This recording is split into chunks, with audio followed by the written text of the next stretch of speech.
suna tara malamai. Na samu labari sun yi tarurruka na ƙarshen nan, sun sa wajen mutum 45 malamai, suna gaya musu cewar mun zauna an yi yarjejeniya, shi zai shekara 4, ni zan shekara 4, su kuma wancan Peter Obi zai shekara 8. Wani abu ƙarya ne, ba gaskiya ba ne, ba a yi da ni ba, kuma abin ya ƙona min rai. Na farko na yi wa al'ummar Najeriya musamman Kiristoci fatan alheri a irin wannan lokaci na Kirsimeti da aka yi 'yan kwanaki da suka wuce, kuma na yi wa al'umma barka da sabuwar shekara domin sauran 'yan kwanaki kaɗan ta shigo. Muna addu'a Allah ya ba mu lafiya da zaman lafiya a wannan ƙasa tamu Najeriya.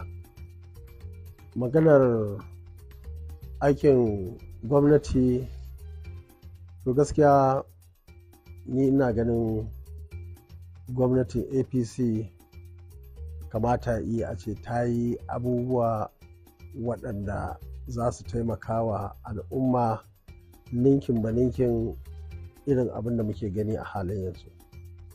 Tunda aka shigo ana ta yin abubuwa waɗanda suke ko dai bisu iya ba ko bisu gane ba, ko kuma tsarinsu ba na taimakawa talaka ba ne. Domin tun ranar fari shugaban ƙasa ya ce maganar abin da yake ya shafi tallafi na man fetur ya cire shi, wanda wannan abin takaici ne ko ba haka ya kamata yi ba.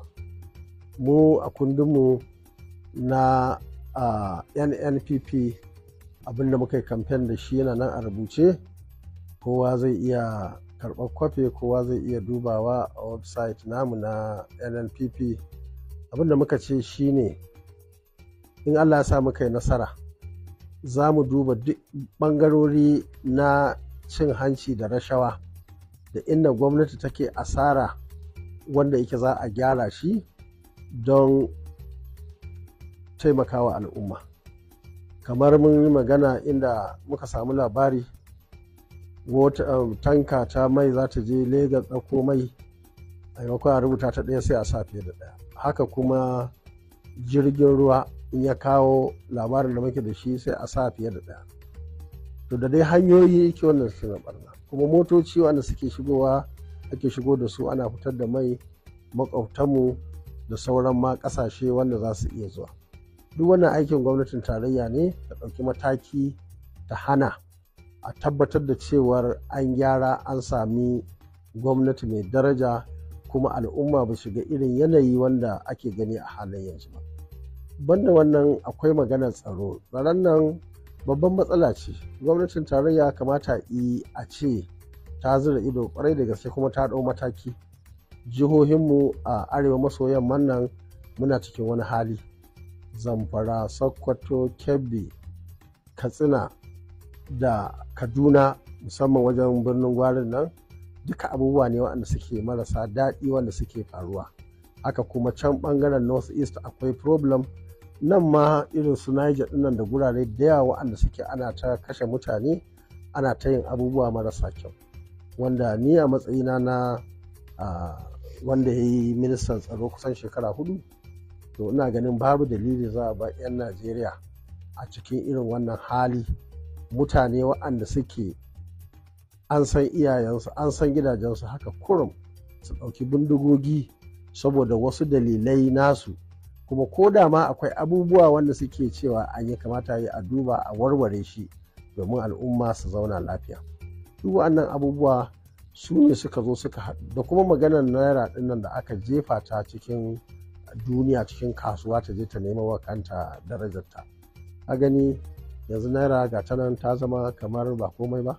Kuɗaɗenmu sun zama ba su da daraja a gida, ba su da daraja a ko'ina a duniya.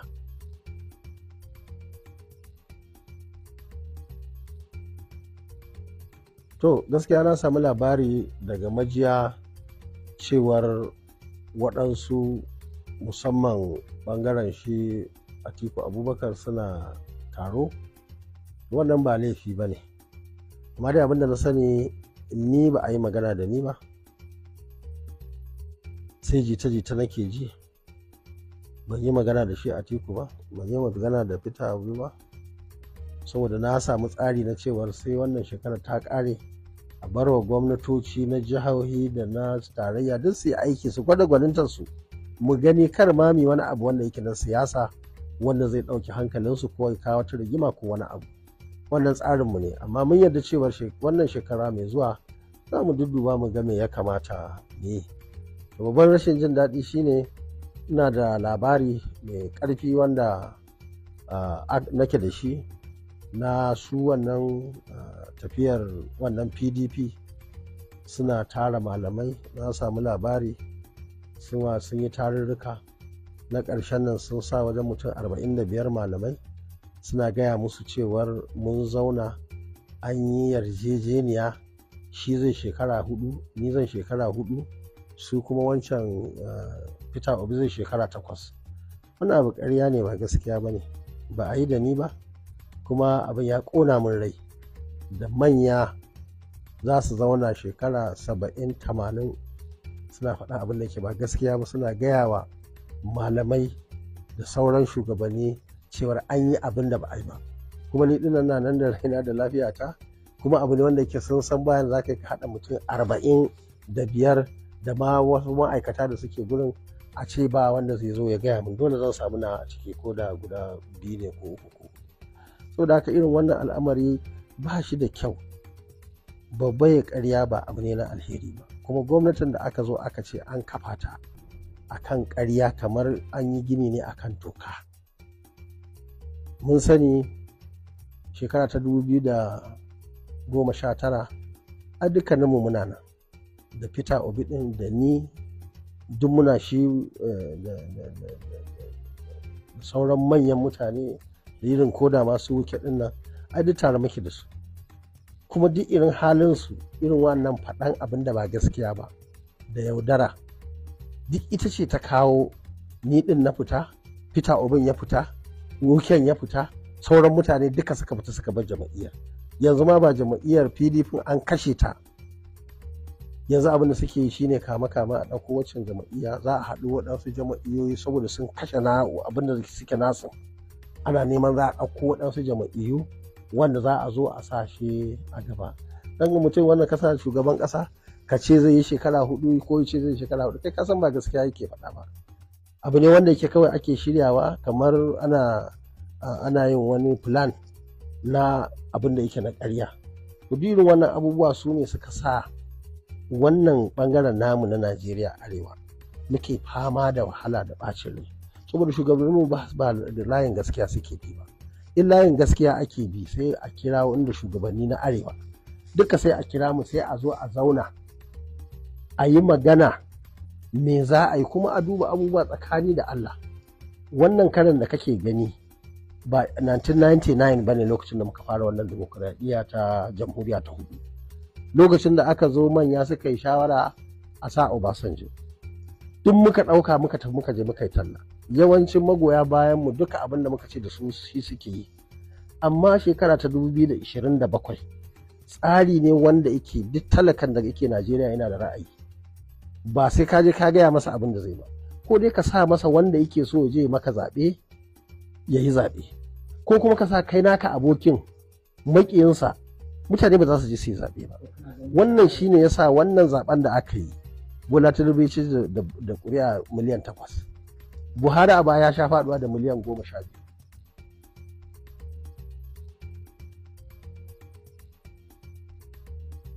To na farko dai ina son kusancewar tun muna yara muka shiga cikin harkokin siyasa tun na aikin gwamnati. Lokacin da aka zo 1979 ina reka ina aikin gwamnati. Mu ne yara na kai cewa da kai mara ƙanana wanda muke bin shugabanmu Malam Aminu Kano da sauran jigajigai na wannan tafiya. A gabanmu aka kashe harkar haraji na jangali da kuma mai unguwa. Ba ma cikin tsarin harajin da talaka zai sha wahala tun da muka taso a harkar siyasa a haka muka zo. Yanzu an zo za a sa bat, wannan bat ɗin 7.5 ne, yanzu za su ƙara 2.5 zai zama 10. To babban matsalar shine harkar tattalin arzikin ƙasa ba kamar inda kai lissafi 3 a tara da 3 ka bada amsa bane. wannan zai sa farashi ninka. Bayan an yi wannan, tsaro gashi, harkar ilimi ga ta ambata, duk abubuwa za su zo su ci gaba da cakuɗewa wanda yake ba zai zama wa talaka alheri ba.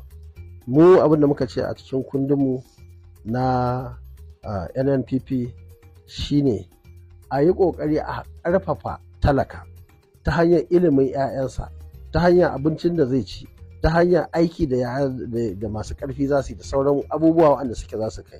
A ciccida mutane sannan a kai su matsayin da za ce su biya haraji. Akwai 'ya'yanmu ko iyayenmu wanda suke 'yan kasuwa manya-manya, da an yi magana za ka yi magana Aliko Gote, za ka yi magana Buwa, za ka yi magana manya-manyan 'yan kasuwa ga suna a Kano a Arewa. Suna biyan haraji, kuma wannan harajin ya yi daidai. Dama so ake a kankara daga babba mai shi wanda kuɗin ma bai san abin da zai da su ba, a ba na ƙasa wanda yake neman 10,000 yanzu zai je asibiti, ko 10,000 zai je sai ci abinci, ko 10,000 zai ɗinka rigar da ma zai sa, ko ga 'yarsa can ta ɗaga biki sau 3 sau 4 sau 5. Duk wannan su muke so, su ne muke da su a zuciya mabukata. Kuma ƙasar nan akwai arziki, kuma shaida ita ce na shekara 8 a Kano ban ci bashi ko ɗaya ba. Duk ayyukan da muka yi a Kano babu, ban taɓa cin bashi ko na naira ɗaya ba. Mutane duk sun san wannan. Kuma Najeriya, na faɗa na sake faɗa kuma zan faɗa, duk wanda ka ji yana cewa ba kuɗi a gwamnatin tarayya, a jiha, to wannan mutum ko dai maƙaryaci ne, ko kuma shi yake kwashe kuɗin, ko nasa ne suke kwashe kuɗi.